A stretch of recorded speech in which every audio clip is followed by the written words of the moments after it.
avec plus de qualité. Leur corps n'est pas composé de matière comme nous. Donc, comme ça, ils n'ont pas besoin de...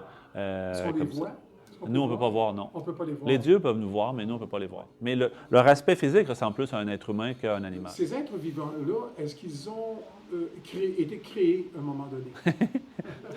Du point de vue bouddhiste, on dit, c'est oui, créé, mais créé par les causes et conditions. Pas créé par un être extérieur, pas tout premier début, créé par des causes et des conditions. Donc, comme on dit, là, rien ne se perd, rien ne se crée, tout se transforme. C'est un peu cette philosophie-là. Si on regarde les matières qui composent mon corps, ce n'est pas des matières qui ont été créées, ils ont juste été transformées de d'autres choses. Donc, comme ça, si on remonte l'univers qui est sans commencement, mettons, notre planète a un commencement, mais avant ça, il y avait d'autres choses. Ces molécules sont toujours en transformation. Et notre esprit, notre conscience, qui voyage comme ça de vie en vie, même chose. Dans l'enseignement bouddhiste, on dit que c'est sans commencement.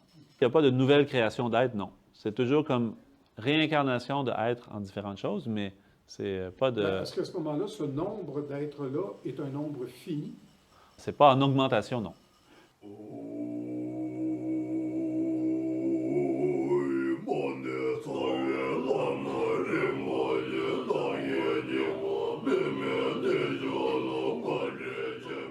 Dans l'enseignement bouddhiste, on dit que quand on développe certaines capacités ou certaines réalisations qui commencent surtout avec un entraînement à la concentration qui fait que notre esprit peut devenir très clair. Et donc, quand on atteint certains états qu'on appelle le calme mental, à partir de là, on peut développer des capacités qu'on appelle un peu comme surnaturelles. Donc, ces pratiquants-là vont pouvoir développer des choses, donc pour voir des choses qui seraient du monde subtil. Et donc, à ce moment-là, ça va être possible. Des êtres réalisés vont avoir cette capacité de voir ces choses-là, des choses que nous, on ne peut pas voir en tant qu'être humain. Est-ce qu'il y a d'autres choses que seulement cette vision-là qu'ils peuvent avoir un contact? Non, il y a plein de choses. Dépendamment des niveaux de réalisation, il y a des choses comme, par exemple, on appelle la clairvoyance, quelque chose qui serait à une distance très loin, qui ne sera pas perçu par les yeux, mais par notre conscience intérieure, voir quelque chose qui serait très loin. Donc, mettons que quelque chose qui serait à l'autre côté du mur, qu'habituellement les yeux ne peuvent pas voir parce que le mur qui fait obstacle, mais grâce à ça, je vais pouvoir le voir. La clairaudience, qui va permettre d'entendre des choses qui seraient extrêmement loin aussi. Voir quelque chose dans le passé, comme une vie passée, ma vie passée ou la vie passée de quelqu'un d'autre. Après, il y a une forme de manipulation de la matière aussi qui peut se faire par l'esprit aussi, tu sais, comme quelque chose qui serait grand, le rendre petit, quelque chose qui est petit, le faire grand, comme jouer avec la matière ou avec l'esprit.